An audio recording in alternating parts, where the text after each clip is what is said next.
Justru itu kan, kalau setiap keraguan-raguan yang ada ya kita jawab hari itu. Di momentum pendaftaran itu dibuka, di momentum itulah kita jadi calon pertama yang mendaftarkan ke KPU. Ada ibu-ibu yang menggunakan baju Ganjar gitu ya. Itu bilang we love you ke Pak Anies. Betul. Itu disetting apa gimana tuh? Secara spontan aja ada orang yang teriakan salam perubahan. Sebenarnya kan berarti bahwa mission statement kita diamini. Terutama ketika melewati kediaman Ibu Megawati itu salam perubahannya agak kenceng kayak. Kita percaya bahwa kalau ibu kita Bang yang berdoa, itu doanya tuh menembus langit Bang. Nggak ada lagi halangannya.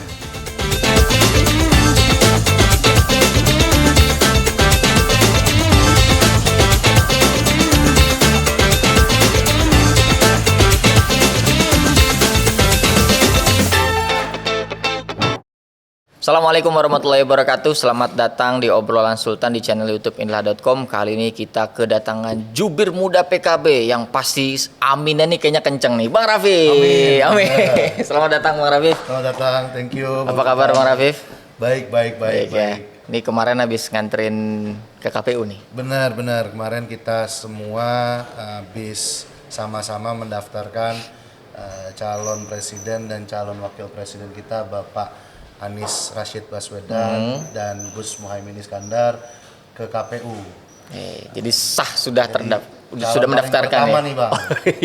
Iya. Pertama kali mendaftarkan. Nah, Bang Rafif ini juga sebagai caleg dapil mana nih? Insya Allah kita akan maju sebagai calon legislatif DPR RI dari daerah pemilihan Jakarta 2 yang meliputi Jakarta Selatan, Jakarta Pusat, dan luar negeri. Dan luar negeri, DPR RI berarti. Betul, DPR RI. Nah, ini memang kebetulan sesinya ini sedang mengundang banyak narsum-narsum yang berjuang dalam kontestasi politik nih Bang Rafif. Oke. Nanti kita akan membahas terkait dengan gimana sih ini apalagi DPR RI DKI Jakarta yang katanya itu nggak cukup 1.000-2.000 kalau mau jadi anggota DPR. Tapi kita mau bahas tentang Amin dulu nih, Bang Rafif. Kemarin kan kita lihat dari subuh sholat berjamaah bareng, ada sungkemnya, ada keliling kantor politik, kantor partai politik gitu ya, lalu kemudian baru ke KPU.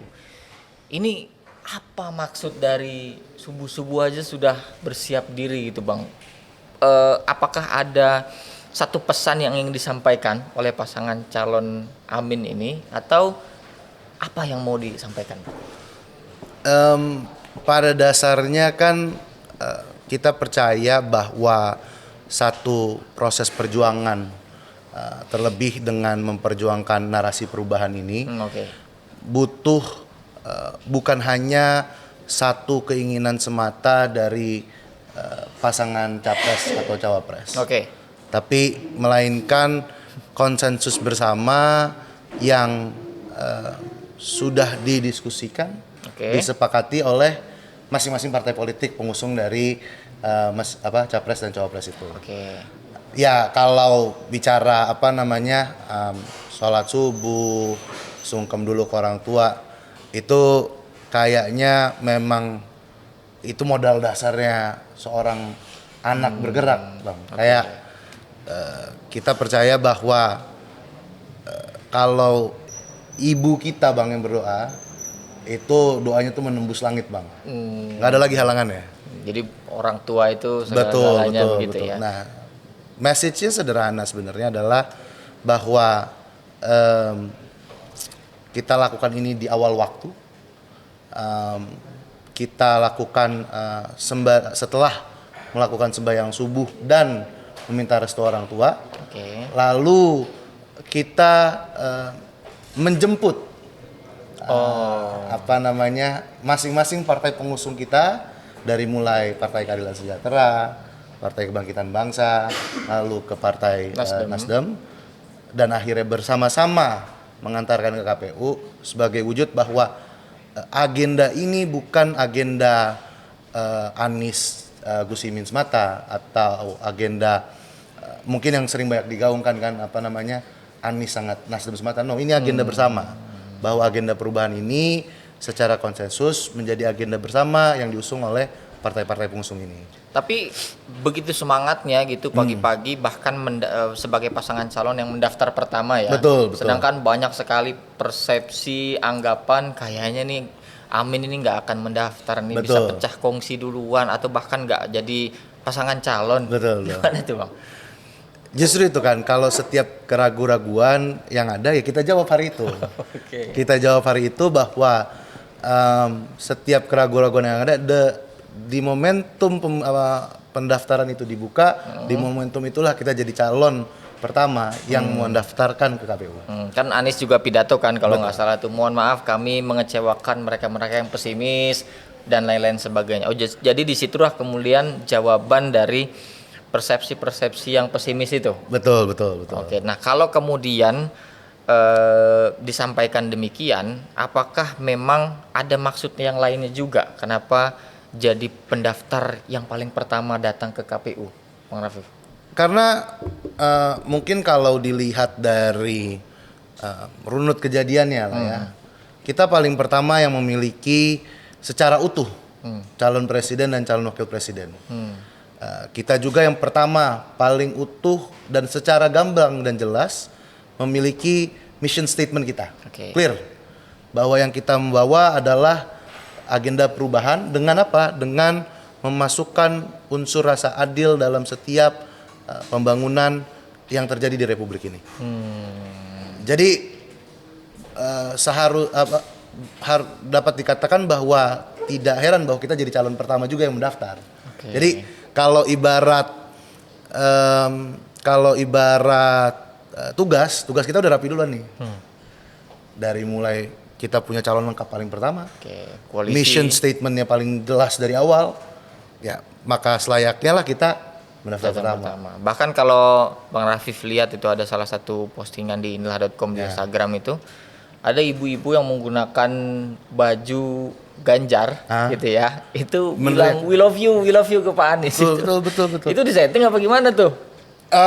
Kalau itu kadang dinamika yang terjadi di lapangan kan kita nggak pernah tahu Bang. Kadang kita kayak ini kebetulan juga pengalaman pertama saya untuk mengantarkan calon presiden dan calon wakil presiden melakukan pendaftaran di KPU. Kita jalan dari Gandaria waktu itu Bang. Kita jalan dari Gandaria bersama ratusan orang lainnya. Di setiap perjalanan menggunakan atribut-atribut partai dan atribut-atribut capres dan cawapres, secara spontan aja ada orang yang teriakan salam perubahan. Sebenarnya kan berarti bahwa mission statement kita diamini oleh teman-teman masyarakat yang warga-warga yang ada di secara spontan gitu lah. Secara narasi pun diterima oleh banyak kalangan masyarakat berarti begitu ya. Terutama ketika melewati kediaman Ibu Megawati tuh salam perubahannya agak kenceng kayaknya. Nah, itu gimana tuh? Emang rutenya sengaja buat nyindir apa gimana? Itu kebetulan aja Bang, karena kan memang kemarin tuh banyak jalan-jalan ditutup ya kan. Dan sudah banyak juga warga-warga yang standby di sepanjang jalan itu. Maka dipilihlah rute yang paling efektif Bang. Kebetulan lewat rumah Megawati. Tapi salam perubahannya makin kencang di situ. Memang paling banyak masyarakat mungkin di situ Bang ya kan. Karena banyak lingkungan luas ya di situ. Nah tadi kan Bang Rafif bilang ini kali pertama mengantarkan pasangan calon begitu ya. Suasananya tuh apa yang dirasakan? Karena kan gini, orang banyak anak muda kan malas apalagi sampai datang ke KPU gitu kan. Apa sih kemudian pengalaman yang Bang Rafif dapatkan ini, kok sampai anak muda nih rela mengantarkan pasangan calon capres dan cawapresnya gitu ke KPU? Kalau menurut, selain karena kewajiban caleg di PKB ya, pasti kan ditugasi. Sepakat. Cuman pertanyaannya apakah semua hadir? Mungkin kita ya itu kan balik lagi ke ke keinginan, kesadaran masing-masing orang juga untuk hadir di situ. Bahwa sifatnya ya tetap sukarela, walaupun ada himbauan dari masing-masing partai pengusung, tapi sampai dengan satu titik kan tidak bisa dipaksakan juga, tetap bahwa dorongannya akan dari individu itu. Nah, berangkat dari situ mungkin saya percaya kenapa sih anak muda mau hadir langsung situ. Kalau buat saya sendiri penting benar untuk merasakan suara-suara apa ya bahasanya, passion yang ada di bawah terkait mission statement yang mau dibawa ini. Sekarang kan kalau kita berbicara saat ini semua calon pasti punya visi misi. Menganggap bahwa visi misinya terbaik versi terbaik masing-masing lah dan sebagainya. Menurut saya dengan sebagai calon legislatif muda ikut dalam proses ini, saya mencoba melegitimasi atau menjustifikasi apakah mission statement saya satu hal yang benar dibutuhkan atau tidak untuk kondisi masyarakat saat ini. Dan responnya masyarakat hadir begitu banyak. Betul, secara spontan, bahkan dalam proses saya berjalan teriakan-teriakan salam perubahan itu ya secara spontan terjadi. Itu kan bentuk kecil lah, kita bisa katakan justifikasi atau legitimasi dari mission statement yang mau kita sampaikan. Artinya memang respon masyarakat begitu bergemuruh begitu untuk mengantarkan pasangan calonnya ke KPU. Tapi kalau dibandingkan dengan paslon lain kan ada yang di hari yang sama gitu ya. Itu sebanding nggak tuh? Di lapangan tuh ada gesekan atau gimana? Wah, ini yang lucu sih. Jadi kemarin kan kita beres sekitar jam 11-an menjelang mau zuhur kan Bang. Di siangnya Ganjar sudah berpapasan, bahkan sudah berpapasan, sudah datang dan sebagainya. Ya, itu menurut saya satu pemandangan yang indah banget untuk dilihat bahwa nggak ada gesekan, bahkan saling bersalaman. Memang harusnya kita di 2024 ini kita berangkat bahwa benar-benar perbedaan kita nantinya tetap dapat mewujudkan kedamaian buat semua. Karena damai banget Bang. Kita secara tertib bergantian pada saat yang berpapasan menyelamatkan satu dengan lainnya. Nggak ada provokasi. Nggak ada provokasi. Jadi memang betul-betul damai ya. Betul. Dan itu yang harus tercerminkan di dalam pesta demokrasi kita. Dan itu kan sebenarnya narasi yang kita bisa lihat langsung di lapangan. Kadang narasi-narasi di udara ini atau misalkan di sosial media ini justru yang lebih kompor ya. Lebih kompor dan justru lebih provokatif gitu loh. Sedangkan sebenarnya nyatanya kalau kita lihat di bawah, pasti kan yang akan dibawa-bawa juga nggak jauh-jauh Bang, tetangga-tetangganya. Misalkan mungkin pada saat kemarin kita papasan, yang saya bawa ya tetangga saya yang datang. Ganjar Mahfud. Kenal juga. Iya. Begitupun sebaliknya. Gitu loh. Jadi ya sebenarnya kalau saya lapangan santai aja gitu lah. Nggak perlu ribut-ribut. Betul. Nah, berarti tadi Bang Rafif juga berarti ini pun kali pertama Bang Rafif nganterin ke KPU dan juga sebagai caleg nih berarti. Betul. Sebelumnya apakah memang orangnya politik banget Bang Rafif ini atau kenapa nih kemudian memutuskan untuk nyalek nih Bang Rafif? Oke, jadi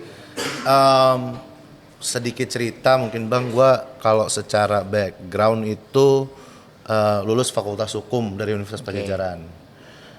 Lulus dari situ gue justru dapat kesempatan buat kerja di TikTok Singapura Malai, kurang lebih setahun lah. Profesional berarti? Profesional. Kenapa mau terlibat di politik? Apakah di profesional nggak cukup besar gajinya, di politik lebih menggiurkan Bang? Buat gue di politik sudah tidak lagi bicara uang. Apa yang dibicarakan?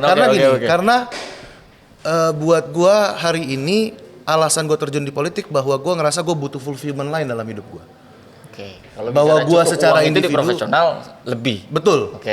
Hari ini secara clear gue nyatakan bahwa ada tidak adanya politik gue akan tetap hidup. Ada tidak adanya politik gue tetap nyaman hidup gue. Cuman satu yang hilang dari diri gue adalah sense of fulfillment gue sebagai seorang individu kurang. Kayak ada satu hal yang selalu gue longing. Jadi gini, mungkin sedikit cerita dari gue SMP, SMA, kuliah, gue selalu aktif berorganisasi Bang. Gue selalu aktif di organisasi, organisasi kampus, organisasi sekolah kayak OSIS-nya, BEM-nya.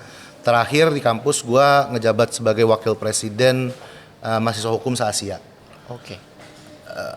itu ada sense of duty-nya yang terjadi. Ada sense of apa ya? Nah, itu yang hilang setelah gue terjun ke dunia profesional. Ada ruang kosong yang menurut gue butuh isi. Jadi secara clear gue bilang kepada siapapun dalam kesempatan apapun, bagi gue politik tidak bicara uang. Bagi gue berpolitik tidak layak bedanya seperti gue mencoba mengisi ruang kosong tadi yang ada dalam relung kehidupan gue. Nah, itu yang sebenarnya mungkin susah digambarkannya gitu loh. Karena ya memang sekarang gini, kalau kita bicara politik cari uang, makanya gue tuh menempatkan politik kayak hobi, Bang. Hobi? Iya, kayak hobi. Jadi kayak ekskul kalau di zaman sekolah kita, kayak ekskul gitu. Kayak dia ini bukan satu hal yang harus pokok. Dia harus ada di ruang yang ideal. Oke. Bergerak secara ideal dan berpikir secara ideal. Oke. Gitu. Kalau ekskul itu kan dibiayai sekolah. Politik di DPR ini dibiayai rakyat. Nah, itu kalau kemudian bisa kita challenge lagi nih, Bang ya. Apakah bisa tadi penjelasan yang ideal kata Bang Rafif tadi dengan melihat sistem dan budaya politik yang hari ini begitu keruh, Bang? Oke. Ini pertanyaan yang selalu gue dapat muncul setiap diskusi. Gue pahami gini, memang gue berangkat bukan dari DNA politik sama sekali nih, Bang. Gue berangkat dari DNA profesional, lalu masuk ke politik.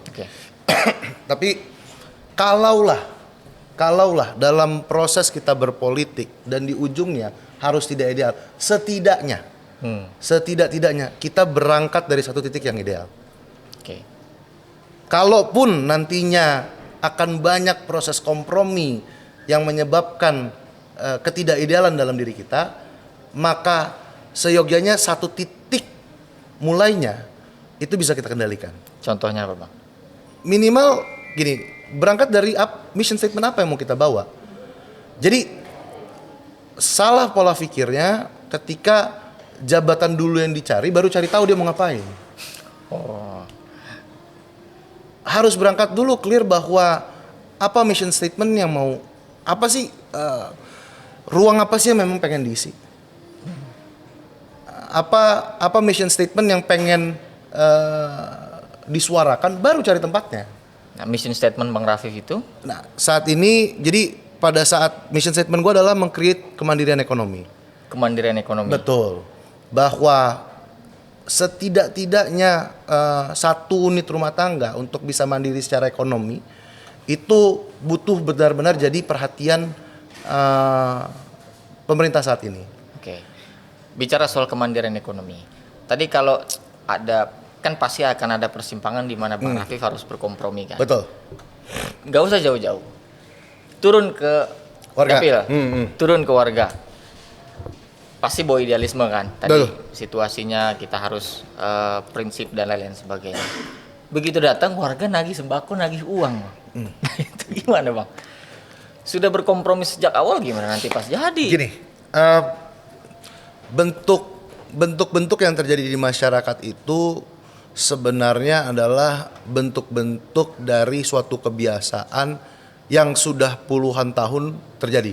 Akhirnya dibenarkan. Sehingga diekspektasi oleh masyarakat.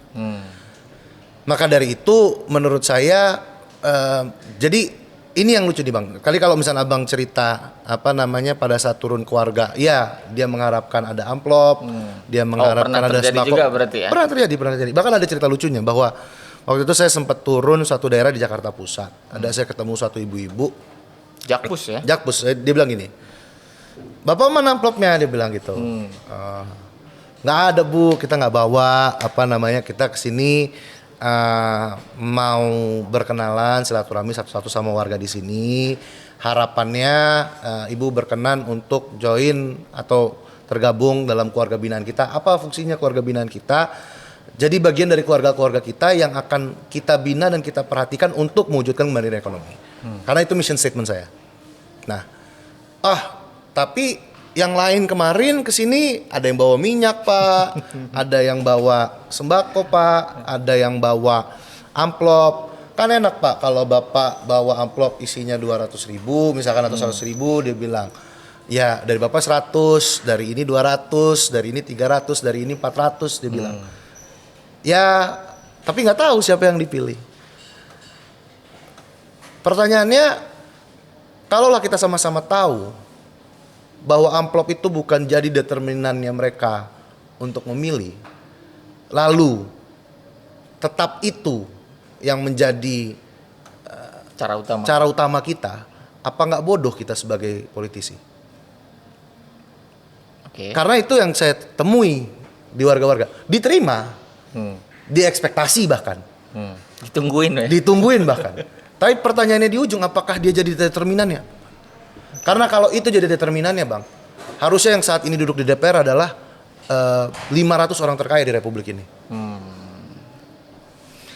Oke, di situ mungkin kita bisa ada kesimpulan sederhana. Lo mau pakai uang sebanyak apapun belum tentu dipilih. Tapi apakah tidak pakai uang berarti kan juga dipastikan tidak akan dipilih juga. Gini. Atau gimana? Saya bisa menyepakati bahwa proses politik butuh uang. Yes. Sebagai operasional atau media untuk melakukan sosialisasi, perkenalan, interaksi terhadap masyarakatnya. Oke, contohnya seperti apa tuh? Contoh misalkan mungkin ada orang yang meng-create cek kesehatan gratis, atau dia meng-create even sampai bagi sembako pun. Pasti ada biayanya. Itu media untuk melakukan sosialisasi. Bukan pada saat kita melakukan membeli suara, tukar sembako itu sama dengan suara. Itu cuman alat. Bagi saya itu cuman alat untuk melakukan interaksi dengan warga yang nantinya suaranya kita mintai. Jadi ya pada hakikatnya sebuah sebuah relasi misalkan. Ada bentuk take and give ya. Tapi kalau misalkan menurut saya kita terlalu menyepelekan masyarakat kita ketika kita hanya berpikir selesai tugas kita sampai dengan pemberian amplop semata, sampai dengan pemberian sembako semata, dengan pemberian kontribusi lainnya. Bahwa itu menjadi salah satu alat, saya sepakat. Tapi itu bukan determinan. Jadi tidak menjadi penentu utama. Betul. Tapi kalau kemudian gamenya seperti itu, Bang, caleg A begini, bahkan di satu partai menggunakan cara seperti itu, orang nggak mau mikir, udahlah beli aja lah langsung gitu kan, dan menjadi kebiasaan. Akhirnya kan yang sosok-sosok yang ideal yang tadi Bang Rafiq juga jelaskan, akhirnya nggak mau mengikuti cara-cara begitu, atau Bang Rafiq mau tolak total melawan cara-cara seperti itu. Hidup tuh pilihan, Bang. Makanya bagi saya tuh politik relungnya tuh relung ideal. Oke. Kita meskipun punya pilihan. Berpotensi nggak dipilih ataupun makanya kalah. saya berangkat bahwa saya punya mission statement, baru saya cari posisinya. Oke. Pertanyaannya apakah mission statement saya akan dijustifikasi oleh masyarakat atau tidak? Kembali apabila saya terpilih atau tidak. Laku nggak nih di pasaran? Laku atau nggak di pasaran? Ya kalau nggak laku berarti memang nggak butuh masyarakat. Oke. Tadi kalau bicara kebiasaan, berarti sudah ada kelakuan yang dari kemarin itu menggunakan cara itu berarti Bang Rafiq ya. Dari omongan-omongan yang sering disampaikan masyarakat iya. Atau dari siapapun itu nih Bang Rafiq. Kalau untuk jadi DPR RI di dapil Bang Rafiq, biasanya orang nyiapin berapa, Bang? Ya, banyaklah kita dengar cerita-ceritanya. Makanya kemarin berapa, juga Bang, beberapa waktu lalu kita sempat menjawab tantangan ketua umum terkait mahalnya biaya politik di Jakarta, terutama di Jakarta Selatan dan Jakarta Pusat ini. Kita jawab tantangannya bahwa mahalnya seberapa kalau kata ketum? Bisa dicek sendiri lah. Kemarin statement terakhir dari nggak menyebut angka nih Pak Ketum. Atau Bang Rafiq menyiapkan nggak kira-kira? Kalau ditanya pagut tertentu, abang nyiapin pagut tertentu nggak buat hobi abang? Oh, untuk hobi jelas. Tapi kan ini nyalek bukan hobi, bukan sekedar hobi. Permasalahannya itu kita meletakkannya di mana dulu, balik lagi. Kalau kita meletakkan ini sebagai satu-satunya pengharapan hidup kita, mampus kita, Bang. Oke. Nah, ini yang kadang suka salah. Bisa gila kalau kalah. Bisa gila lah. Iya.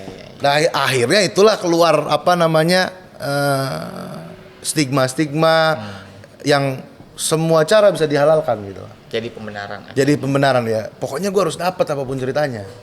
Mau itu pakai uang, Mau pakai pakai apa gitu. ada bahkan saya dengar sering diskusi-diskusi mau kita apa berteman sama iblis pun asalkan menang. Oh enggak.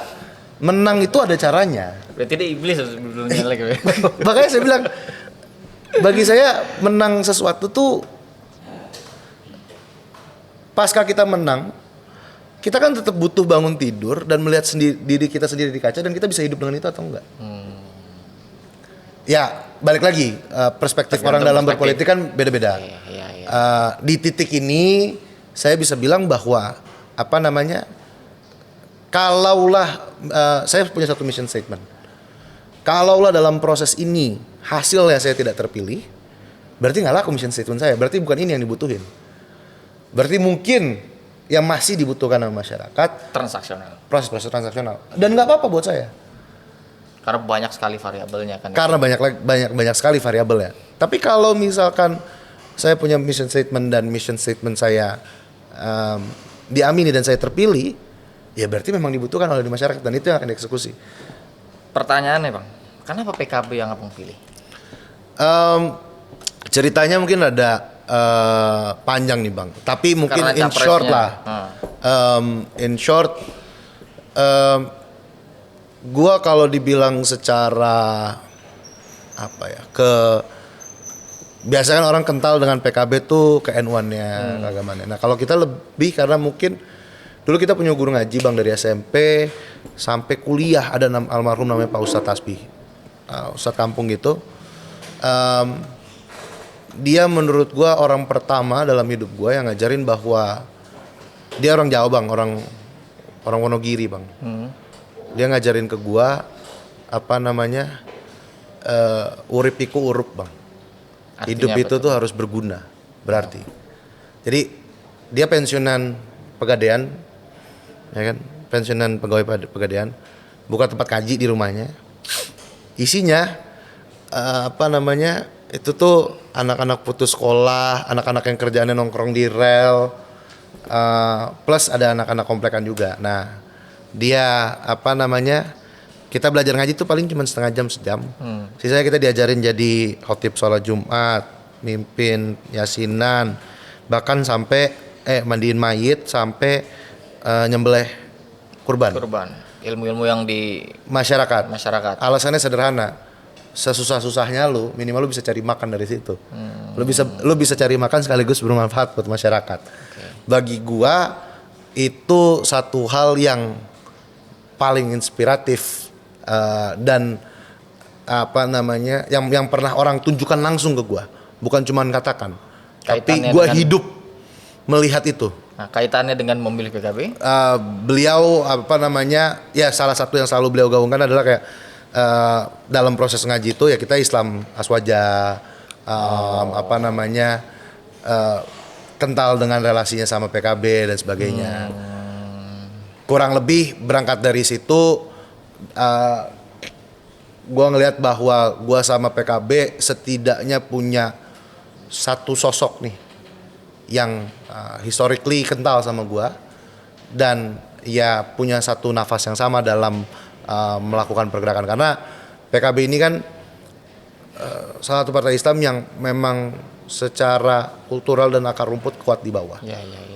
Kita memang terbiasa Bang untuk ada bergaul di tengah-tengah masyarakat.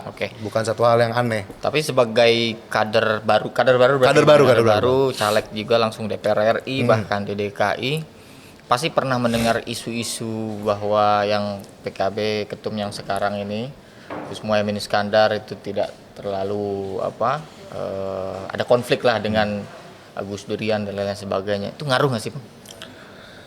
Ngaruh ke dalam hal apa nih Bang? Entah keyakinan di dalam ber-PKB atau punya perspektif sendiri loh kok seperti ini gitu loh. Pada dasarnya kan PKB itu kan rumahnya Bang. PKB itu kan rumahnya, bahwa di dalam satu rumah akan selalu ada konflik, perbedaan pandangan, perbedaan sudut pandang. Wajar. Oke. Jadi sewajarnya aja kita menyikapi itu. Jadi nggak terlalu membuat keraguan yang mengakar begitu. Karena kan secara jadi mission statementnya PKB clear, mission statement saya clear, apa yang kita lakukan dan kita sepakati untuk lakukan bersama clear. Jadi memang mission statement itu sepenting itu buat Bang Rafif. Sepenting itu. Karena itulah yang jadi nafas juang kita. Apa yang mau kita lakuin nih? Kadang orang pusing-pusing cari posisi dulu tapi bingung nafas juangnya apa nih. Baru mikir dulu. Iya. Tapi ini berangkat dari mission statement baru kemudian milih partai betul. Melakukan betul. Begitu kira-kira. Betul. Nah, berarti kalau konsekuensinya berangkat dari mission statement, kalaupun jadi nih Bang, kalaupun jadi, emang apa yang mau dilakuin kalau misalkan terpilih sementara anak muda di Senayan ini juga nggak terlalu banyak-banyak banget. Jadi minoritas. Justru mission statementnya beda-beda semua. Justru gue berharap bahwa ini kan kita mulai banyak nih calon-calon muda yang Setuju. Bahkan saat ini sudah duduk ataupun sekarang masih sama-sama berproses untuk ada di Senayan. Mulai bermunculan lah. Ya memang satu mission statement dengan yang lainnya akan berbeda, tapi ada satu benang merahnya. Setidaknya kita berangkat dari satu titik ideal kita sebagai anak muda. Itu dulu minimal. Frekuensinya. Jadi harapannya bahwa siapapun calon muda yang saat ini berproses, ya berangkatlah setidaknya dari titik ideal itu. Ini mungkin bisa jadi pertanyaan terakhir. Siap. Nih Bang. Tadi kan selalu digaungkan mission statement, terus berangkat dari sesuatu yang ideal, harus membenahi dan lain sebagainya. Mungkin di luar sana juga ada banyak caleg-caleg muda nih yang sedang berjuang, tiba-tiba kaget, begini ternyata kondisinya di lapangan gitu ya, ada politik uang lah, ada macam-macam lah. Apa yang kemudian harus dipegang nih sebagai caleg muda gitu ya, atau mungkin anak-anak muda yang tadinya nggak peduli soal politik ini, untuk kemudian bisa punya perhatian, punya kepedulian, dan tidak menyerah dengan situasi yang secara budaya sudah ada turun-temurun yang buruk-buruknya itu Bang. Silakan Bang. Pesan mungkin kalau bisa kita simpulkan bahwa kita sebagai caleg muda ataupun anak muda, waktu kita masih panjang. Jadi kalau di titik ini kita terjebak, akan makin panjang juga kita terjebak. Tapi kalau di titik ini kita teguh dalam proses kita, secara perlahan dia akan pelan-pelan terbuka. Karena yang kita punya adalah waktu, yang mereka nggak punya adalah waktu. Jadi waktu itu adalah kelebihan kita. Maka dari itu, ya itu yang harus direbut gitu ya. Makanya harus pelan-pelan direbut. Kalau sekarang kita terjebak dalam cara lama, maka makin lama kita terjebak dalam cara lama. Tapi kalau kita berangkat dari titik ideal hari ini, maka akan makin banyak waktu untuk menjadi ideal. Take over the position. Iya, betul. Ambil kemudian peran itu, perubahan tadi ya. Betul. To be the agent of change. Amin. Kita aminin bareng-bareng. Aminnya makin kenceng nih. Oke, terima kasih Bang Rafif. Ini semoga apa yang kita diskusikan ini ada manfaatnya. Amin. Dan juga Bang Rafif semoga berhasil di dalam kontestasi pemilu 2024. Amin. Kita ketemu di episode selanjutnya. Kami pamit. Assalamualaikum warahmatullahi wabarakatuh. Waalaikumsalam warahmatullahi wabarakatuh.